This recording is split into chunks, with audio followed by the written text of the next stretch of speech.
কিভাবে সম্ভব? রোহান আমাকে ধোঁকা দিয়েছে। হার্টবিট বেড়ে যাচ্ছে, ভেতরে ভীষণ কষ্ট হচ্ছে। না, আমাকে একদম শান্ত থাকতে হবে। রোহান, আসতে পারি? এটা তো আমার গার্লফ্রেন্ড মনে হচ্ছে। তুমি ব্ল্যাঙ্কেটের নিচে লুকিয়ে পড়ো। কেমন আছো এখন? এখানে কি? তোমাকে দেখতে এসেছি। আমি বলছি তোমার সাথে আর রিলেশন কন্টিনিউ করতে চাই না। কেন? অন্য কাউকে পেয়ে গেছো নাকি? How dare you! তুমি আমাকে চিটার বলতে চাইছো? আউ, বেশ হয়েছে, একদম ঠিক। কি হয়েছে তোমার? বেশি ব্যথা পেয়েছো নাকি? আরে এটাই তাহলে রিজন? চলে যাও এখান থেকে। তোমার মতো ফালতু মেয়েকে আমার পছন্দ না। জেনি, প্লিজ এখন আর আমাদের মধ্যে এসো না। সবকিছুই তো শেষ তোমাদের মধ্যে। ইস, আমার বয় গেছে এই চিটারটাকে আবার আমার লাইফে ব্যাক করতে। ওয়াক, থু থু থু।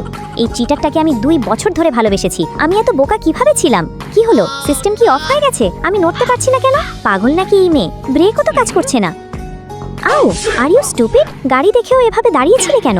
তুমি এখন যার সাথে আছো ও এই শহরের সবচেয়ে বড় কোম্পানির সিইও। এই সুযোগ হাতছাড়া করো না। ওর কাছে জবের জন্য রিকোয়েস্ট করো। ওই, এদিকে থাকিয়ে কি দেখছো?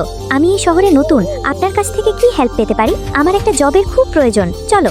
এই জেনি, রিয়া, এটা কে, তোর বয়ফ্রেন্ড নাকি? দেখতে তো খুব হ্যান্ডসাম। অফিসে না একটা বজ্জাত মেয়ে আছে, ও সারাক্ষণ আমার বয়ফ্রেন্ডের কাছে চিপকে থাকে। মনে হয় যেন আর কোনো ছেলে মানুষ দেখে নাই। তোমার লজ্জা করে না? আমার বয়ফ্রেন্ডের কাছ থেকে দূরে থাকবে। আরেকবার যদি ওর কাছাকাছি তোমাকে দেখতে পাই তাহলে খবর আছে। আরে ঝগড়া বেঁধে গেল তো। থামো, তোমরা ব্যথা পাবে। এটা বাড়াবাড়ি হয়ে যাচ্ছে। আরে ছাড়ো বলছি ওকে, ছাড়ো। আউ। ইয়াশ দ্রুত এসে তাকে হসপিটালে নেয়। এখন কেমন আছো? মোটামুটি।